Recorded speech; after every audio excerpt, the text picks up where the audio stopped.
welcome to Let's Talk Showbiz here on the JoyNews channel. And it looks like, or should I say that the music industry is working. I'll bring you updates about the National Music Summit, which was held by organizers of the Vodafone Ghana Music Awards. And also, beyond the return, we have a few people coming into the country and telling us what they plan on doing, and also T-Pain is in the news.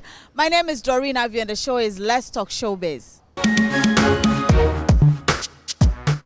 If you just joined us, this is Let's Talk Showbiz here on the JoyNews channel, and I'm Doreen Avio. So, yesterday, a National Music Summit was put together by organizers of the Vodafone Ghana Music Awards, and well, they basically were talking about the music industry, how they can improve things about the industry. But of course, two young men who got many talking have been blaming Gamro and other institutions for their works that they are doing that is really affecting them as musicians, talent managers, and of course, managers. And well, let's have excerpts of their conversation yesterday, and we'll also get a reply from the chairman of Gamro, who happens to be Rex Soma.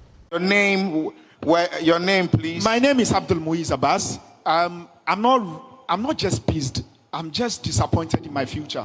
Why? Because I don't have any livelihood apart from this music business. And I can sit here. As you said, you sat there, you were thinking about business. Anytime Uncle Rex opened his mouth or Mr. Amma opened their mouth, I think of business. Like, these are business opportunities. These are solutions. They come off my head like just like that.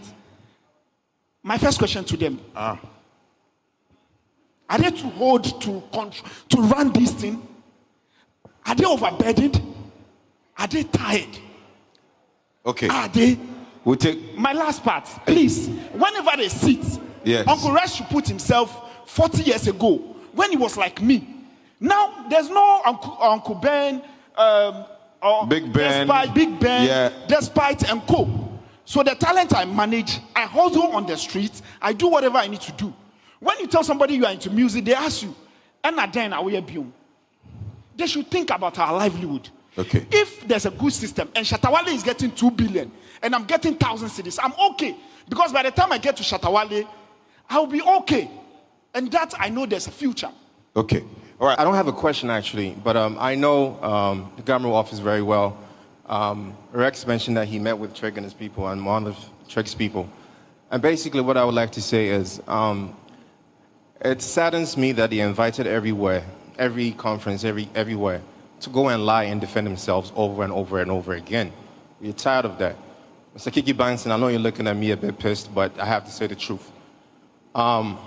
You have to give clarity. Say to lie again, to lie and protect themselves. And defend themselves, yes. over and over and over again. Pertaining to conference, pertaining to their works, what they are doing at Gamro, because they're not doing anything.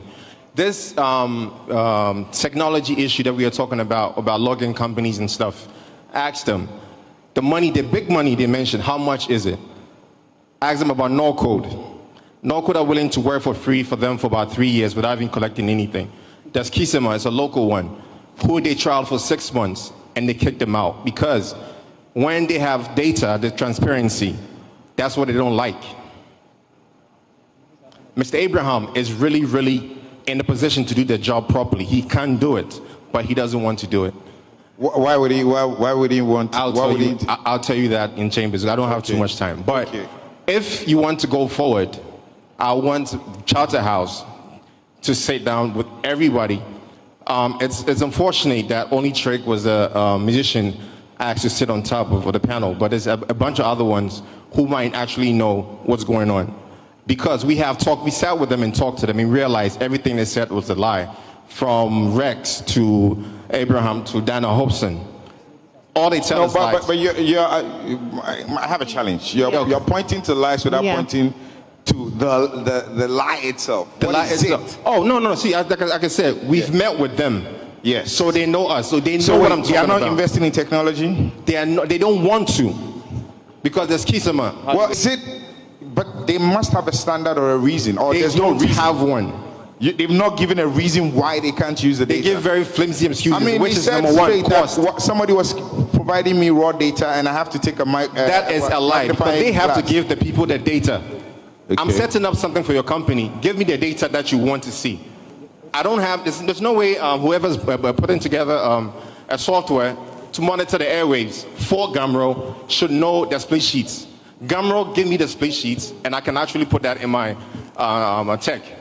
That's it.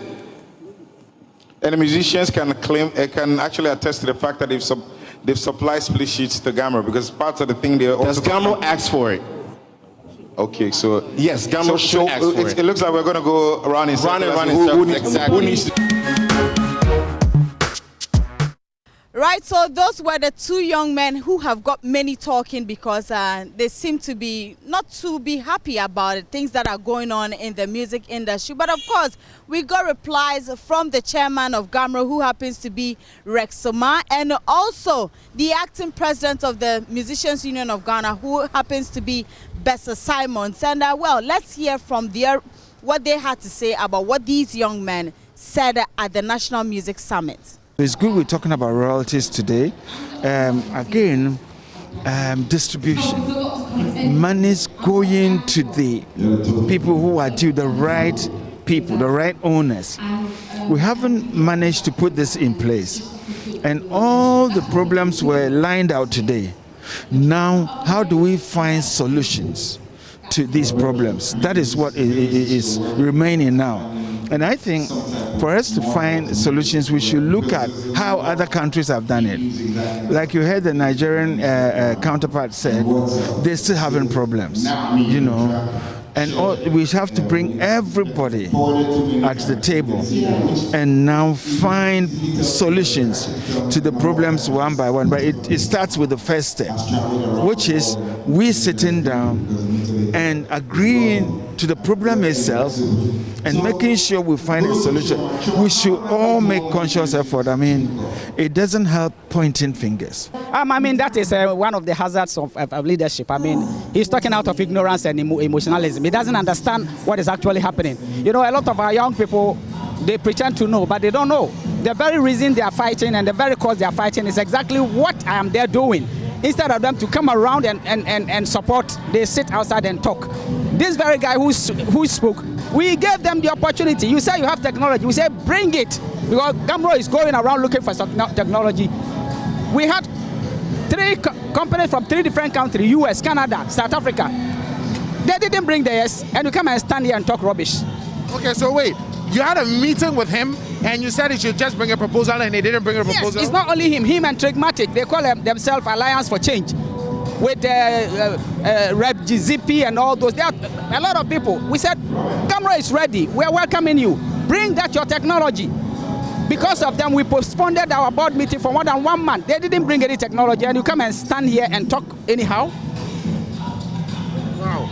Well, that's very strange for him. That is Ghanaian for you. You see, they always look at personality and attack a personality. Here is the situation. If you are a businessman, now this Canadian company that is ready to invest over $4 million into Gumroad to help us with all these things that we've been looking for, they are always on our necks. But if you are a company and you have money to invest in Gumroad and you hear people talking this way, would you be comfortable doing it? Look at simple election that we have to do. A whole lot of stuff. You know, it's messy. I'm happy that Okreku Mante has been appointed the deputy minister. He knows the issues. So it's about time people put their foot down and do what is right. Otherwise, if you attack Rex Somah is not Gumroad. I can pack my bag and leave. After all, Gumroad work I'm doing is voluntary. You understand what I'm saying? So if most of the people talking around pick a form and go, let them be elected, let them elect you so that you can also come and take the lead. They will not do. Some of them are not even members of Gumroad. You had Trigmatic saying, you haven't assigned your right to Gumroad. Some of the big artists, Gumroad chased them with assignment forms. Because they don't know, they will not sign. You think that you go and assign to PRS or whatever. What stops you from assigning, let's say, West Africa to Ghana? Because every artist, where you live is your prime market. So, right, those were responses from Rex Somah and, of course, Bessa Simons. And, well, we are hoping that things will be done the right way so some of these things don't come up. But remember, the Vodafone Ghana Music Awards is coming up this weekend, and I'm sure we all cannot wait.